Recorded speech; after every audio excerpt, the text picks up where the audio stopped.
Now, some of you may not have these manual settings, especially if you have a point and shoot camera. But I would like you to listen anyhow because it might help you understand what those modes are a little bit better that we were talking about a little earlier. The landscape mode and the close-up mode and the portrait mode. So we're going to talk a little bit about some of these other settings that you can set on your camera to further manipulate or change the image to make it more like what you want it to look like. So the first thing I want to talk about is white balance. Again, when you press your shutter down halfway, your camera reads what color light is being emitted from the light source. Now, white balance, you may have come across it already in your command menus. It's usually indicated by WB. White balance is a setting that tells your camera to adjust to the temperature of the light being emitted. Now, that sounds kind of tacky, doesn't it?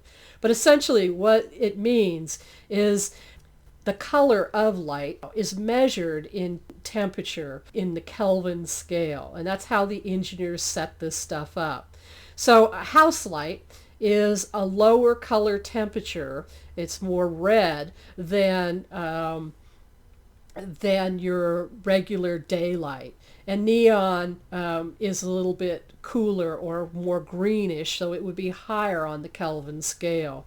And I have this picture here so you can kind of visualize what I'm saying, but you just keep it in the back of your mind. It's nothing that you really have to know about unless you're consistently getting off-color pictures in certain situations. And I would say this might be, it might happen to you.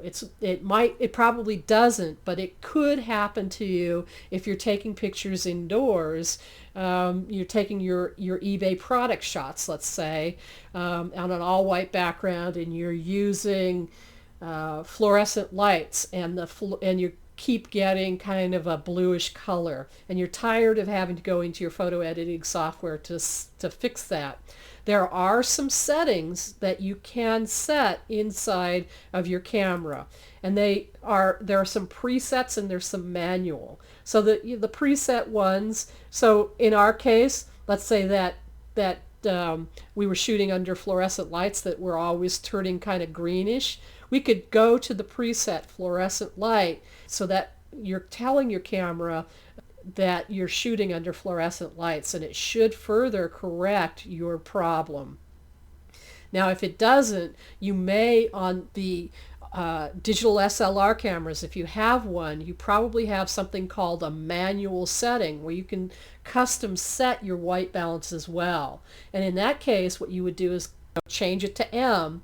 You would pull out a pure white piece of paper, by that I mean like a piece of typing paper that doesn't have stains on it or writing on it, and point your camera under those lights, point your camera at that all white piece of paper, and that will tell your camera that's what white is in this light, and it will custom set your white balance for you.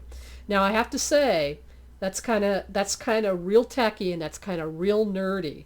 And for the most part, these settings are going to work for you unless you are a total shutterbug or professional photographer who really, really, really wants to make sure that they have the very best white balance. For most of us, these settings will work, and using a little photo editing software on the other end will get you a good picture. But I did want to mention that they were available and what they were.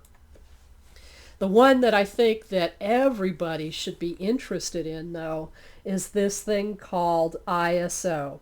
Now, if you've ever had a film camera, ISO is also referred to as ASA. It's a standard that the engineers came up with a long, long time ago when film was first being produced.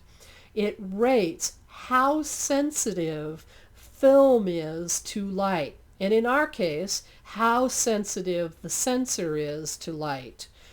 Now, if you think about those old pictures of your grandparents and your great-grandparents looking really stern in their picture, they were kind of frowning.